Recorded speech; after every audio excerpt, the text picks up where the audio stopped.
अस्सलाम वालेकुम नाज़रीन, आप देख रहे हैं उर्दू पॉइंट और प्रोग्राम 3D के साथ आपका मेज़बान फ़ारूक शहबाज हाज़िर खिदमत है। और आज की जो सबसे बड़ी ख़बर है वो वज़ीर ख़जाना का इस्तीफ़ा है और इसके बाद की जो बड़ी ख़बरें हैं वो हम आपके साथ आज शेयर करने जा रहे हैं।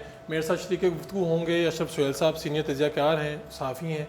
उनके साथ शाहिद नज़ीर चोई साहब हमारे पैनल का मुस्तकिल हिस्सा हैं और इनके तजिए भी आप सुनते हैं। मैं अशरफ सुहेल साहब, किसी भी तमहीद के बगैर मुझे बता दें, ज़बरदस्त और अहम किस्म की मुलाकात चल रही है और इसके बाद कुछ लोगों के इस्तीफ़े हैं और कुछ लोगों की वजारतें चेंज हो रही हैं। किसकी मुलाकात चल रही है? आर्मी चीफ और वज़ीर-ए-आज़म इमरान खान। तो इसमें हैरत वाली क्या बात है? नहीं, ये मामूल की मुलाकात नहीं है। हाँ? इससे गैर मामूली मुलाकात क्या अच्छा, वैसे बात मामूल से हट गया है। आज माहौल बड़ा गर्म है। पहले ही आपने पूरे का माहौल हमवार कर लिया कि ये माहौल गर्म है चोई साहब, माहौल गर्म है। अच्छा, क्या हो सकता है? आज तहरीक इंसाफ का दिमाग चला गया। आप थोड़े ठंडे हो जाए, माहौल गर्म है। तहरीक इंसाफ का दिमाग चला गया। शुभ का इजहार करते थे मेरा कि मुलाकात अच्छा, वैसे के एक क्या बात तासुरात है, हैं? फ़र्क है, ये मुलाकात तो अब हो रही है। किस मुलाकात की बात कर रहे हैं कि जिसके बाद तब्दीलियाँ आ रही हैं? इसी मुलाकात की बात करो। तो इससे पहले ही आ गई हैं। नहीं, एक तब्दीली हुई है, तब्दीली भी नहीं, इस्तीफा है, लेकिन कुछ चीज़ें तय थी, कुछ चीज़ें तय हो जाएंगी। हाँ जी। अब ये है कि उसकी तो ज़ाहिर है कि एक मुलाकात उनकी किसी मामले पर हो सकती है, आर्मी चीफ की और प्राइम मिनिस्टर की। ये जो तब्दीलियाँ हैं 8-9, वो तो होनी ही होनी है। नहीं, मुझे आप ये बताएं, हाँ जी, पाकिस्तान की सबसे बड़ी खबर इस टाइम इस्तीफे की है वज़ीर ख़ज़ाना की, बिल्कुल ठीक है। और इंटरनेशनली भी यही देखी जा रही है। और आपके ख्याल में कि आर्मी चीफ और इमरान खान साहब की मुलाकात इस वक्त किसी और एजेंडे पे हो रही है? कि मतलब क्या वो मुल्की सलामती इस टाइम डिस्कस कर रहे हैं? मेरा नहीं ख्याल। हो सकती है सर। देखें, अच्छा, चोई साहब अगर कहते हैं तो मैं मान लूंगा। चोई साहब अगर कहेंगे ये बात कि इस टाइम कोई किसी और इशू पे हो रही है बात, मेरा तो यही ख्याल है कि इस टाइम यही बात हो रही है। जब पूरे मुल्क का बच्चा एक बात कर रहा है, यार ऐसी भी कोई बात नहीं है। फर्क देखिए, मामला जब है तो बात तो होगी। देखिए, मुल्क के हालात सिर्फ सियासत के गिर्द ही घूमते नहीं हैं। आप देखें कि पुलवामा को गुजरे एक महीना हुआ है और उन्होंने चैलेंज किया था कि बलूचिस्तान के अंदर हम हालात खराब कर देंगे। बलूचिस्तान में अफसोसनाक ये साफ कहा था, अपनी को गो अहेड दे दिया था उन्होंने कि आप बलूचिस्तान के अंदर, पाकिस्तान के अंदर जहां भी अपनी मर्जी से कोई भी आप एक्सरसाइज करते हैं, एडवेंचर करते हैं तो आपको फ्री हैंड है। उन्होंने अपनी एजेंसीज को, फौज को ये दिया था। ये खबरें आई थी जो उन्होंने अपनी इलेक्शन मुहिम के दौरान भी। तो इस तरह के वाक़या तो मिलना शुरू हो गए। बलूचिस्तान के अंदर हालात ख़राब हो रहे हैं। खुदा न खास्ता अगर हालात ज़्यादा मज़ीद ख़राब होते हैं तो उसके बाद में आप देखें सी पैक पर असरात पड़ेंगे, मुल्क की सियासत पर। तो डेफिनेटली पहले ही हमारी सियासी तौर पर हम कमज़ोर हैं, जमहूरियत भी हमारी कमज़ोर है, लूडी लंगड़ी जो जमहूरियत हमारी चल रही है। मेरे ख्याल में अफसोसनाक वाक़े के ऊपर आप जमहूरियत के ना लेते लें। इस बात के ऊपर दो चीज़ों के ऊपर मैं बात करना चाहूँगा जो अभी आपने बात की, जो हादसा हुआ है उसके ऊपर स्पेशली। एक अफसोसनाक और तशवीश की बात है। देखें, एक तो बलूचिस्तान में अनरेस्ट हो गया। आप देखें उसकी टाइमिंग क्या है कि 21 को आपके प्राइम मिनिस्टर जा रहे हैं ईरान। खौफनाक टाइमिंग है, ठीक है। और ईरान जाने से बिल्कुल 2-4 दिन पहले आपने देखा कि हज़ारा बरदरी के साथ जो इशू हुआ वहाँ पर, वो जो खुदकुश बमबार हो गया।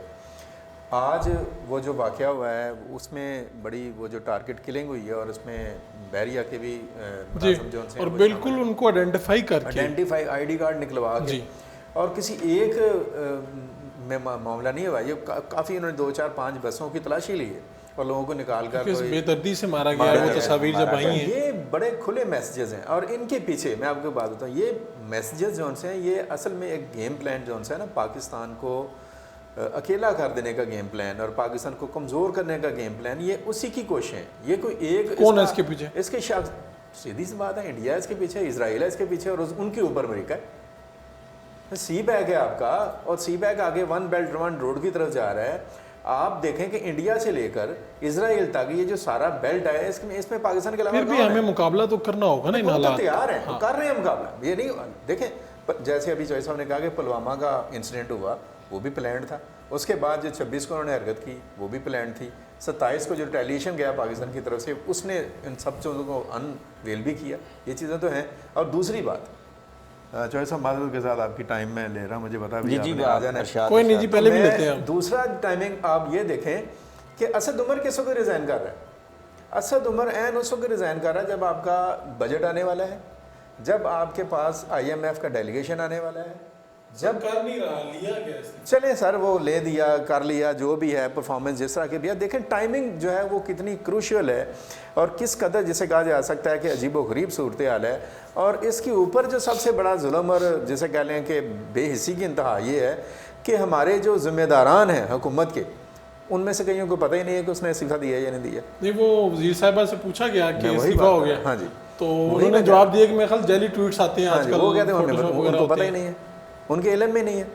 अच्छा, एक इस्तीफा असद उमर का, जी, दूसरा इस्तीफा किसका आ सकता है? अभी तो देखें ना, दूसरा या गुलाम सरवर साहब को के बारे में कहा गया कि उन्हें वजारत छोड़ने का हुक्म दिया गया है। आप पेट्रोलियम के बारे में आपकी बड़ी दिलचस्पी है, मुझे ये बताएं कि पहले उनके साथ ज्यादती नहीं हुई ये देख के पोर्टफोलियो ये वाला? आप देखें ज्यादती उनके साथ या पेट्रोलियम के साथ? दोनों के साथ। दोनों के साथ हो गई है। ये शुरू दिन से हुआ था कि वो तो इत्तफाकन उन्हें वो वजारत मिल गई, एक ताकतवर जो मेरा ख्याल उन्हें जो नसार के मुकाबले पर उन्हें ये बर्तरी साबित करने के लिए उन्हें इनाम के तौर पर ये मिली थी। लेकिन पहले दिन से ना तो ओगरा और ना सेक्रेटरी पेट्रोलियम के साथ वो एक पेज पर नहीं थे। पाकिस्तान में जो LNG की कीमतें भी बढ़ी, पेट्रोलियम की जो कीमतें हैं वो स्टेबल नहीं हो सकी। ये सारे इदारे एक दूसरे के साथ वन पेज पे नहीं थे, ये पहले दिन से ये पता है। अफाम तफहीम बिल्कुल नहीं था, कोई वर्किंग नहीं थी। इनकी जो सलाहियत है वो इमरान खान साहब पर खुलकर आ चुकी थी। अभी आप देखें ना, असद उमर साहब ने तो खुद कहा कि जी कि मैं छोड़ने का ऐलान कर रहा हूँ। उनको हुक्म दिया गया कि आप भी जो है ना वजारत छोड़ दें। तो उन्होंने टीवी पे बैठ के सर इकरार कर लिया था, पीछे क्या रह जाता है? आप फर्क साहब देखें कि इस मुल्क की तकदीर अब पेट्रोल पे चल रही है, पेट्रोलियम के साथ वाबस्ता है। पाकिस्तान के अंदर पेट्रोलियम की जो मसनूआत हैं उनको कंट्रोल कैसे किया जा रहा है, पाकिस्तान के अंदर जो OMCG हैं, जो जितनी भी ऑयल मार्केटिंग कंपनीज़ हैं, उनके साथ क्या क्या जुल्म हो रहा है, उनके साथ ज़्यादतियाँ क्या हो रही हैं, उनके पैसे सारे के सारे दबा लिए। हमारी जो ओगरा ने और दूसरे जो वजारत की वजह से भी उन पर दबाव आया।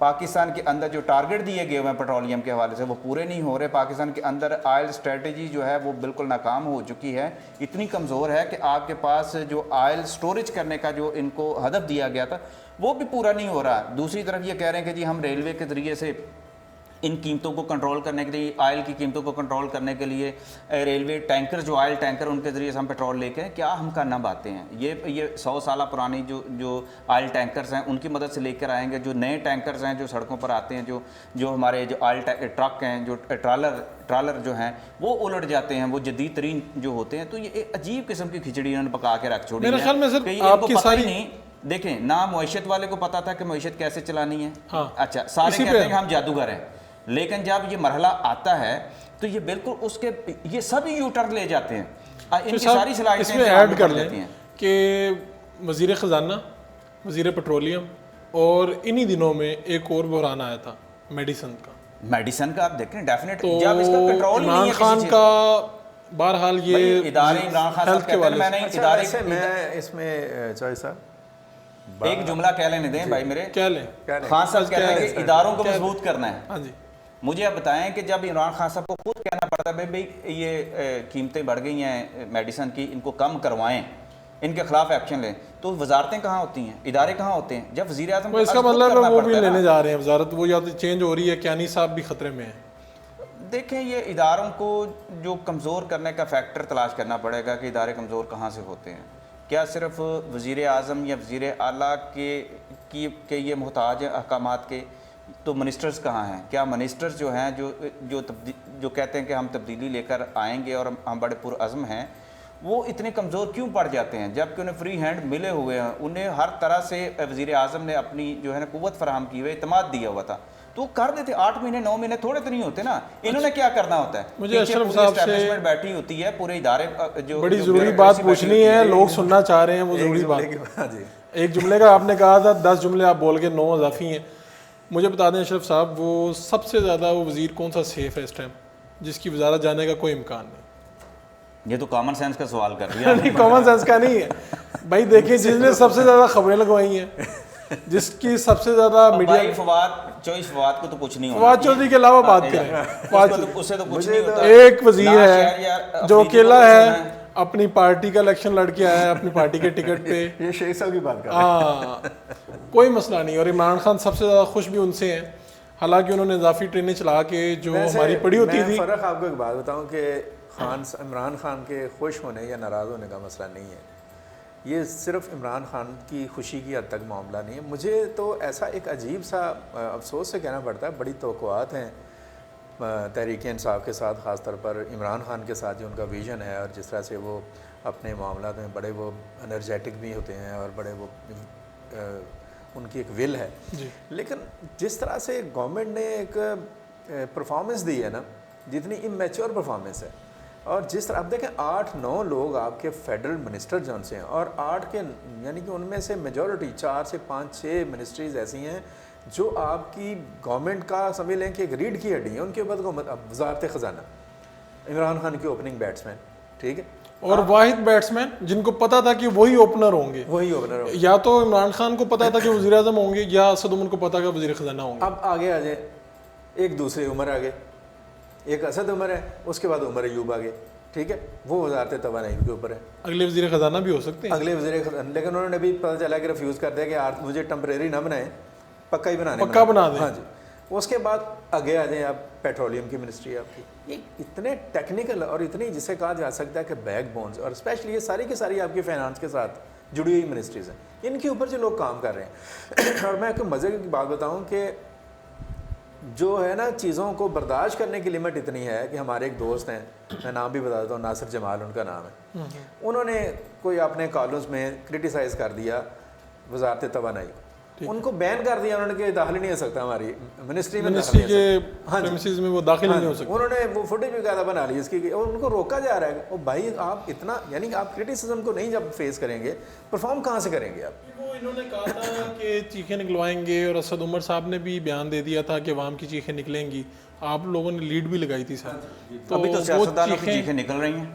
नहीं अभी तो अवाम की भी निकल रही, अवाम की ज्यादा, अवाम की नजर नहीं आ रही, अवाम की चीखें नहीं निकल रही सर। आप अवाम की जो चीखें हैं ना, नहीं बतौर सहाफ़ी तो हमारी बड़ी देर से चीखें निकल रही हैं, लेकिन आपकी इंडस्ट्री का तो बड़ा गलत कर दिया इसको। वो उन्हें पता है कि इनकी अवाम जो है ना पाकिस्तान की आदी हो गई है, अब उन्हें ये पता है। लेकिन सियासतदानों के साथ जो अब हुआ, जो ख़ास तौर पर वो एलीट जो हमारी पॉलिटिकल जो अशराफिया है, उन्हें जब यह इक़्तिदार में आके यह पता चला है कि भाईजान यहाँ सीट पे बैठना इतना आसान नहीं है, अहकामात चलाना आसान नहीं है, बाहर बैठ के आप सब कुछ कर सकते हैं, बाहर बैठ के आप बिल चला सकते हैं, आप कंटेनर पे बैठ सकते हैं, आप सारी चीज़ें कर सकते हैं। मुझे सिर्फ एक बात, अगर आप में से कोई जवाब दे दे इसका, 22 साल जदोजहद की नए पाकिस्तान के लिए, ये है वो है, हमारे पास दिमाग है, असद उमर सबसे ज़्यादा जिसका दिफा करते थे खान साहब, और कहते थे हमारी पार्टी का दिमाग है।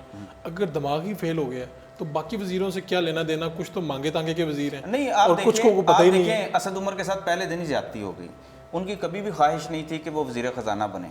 अब बताते थे, आप बताते ये थे वजीर खजाना ये होंगे, वो तो आज भी उन्होंने इस ख्वाहिश का इजहार किया और बताया कि मैं तो बैंकिंग और तजारत का बंदा हूँ, मुझे तो कामर्स का शोबा मिलना चाहिए था, तो ना लेते ना वजारत कुछ करना चाह रहे हैं। अब क्या करें, जब चौधरी सरवर को वफाकी वजारत दी जा रही थी।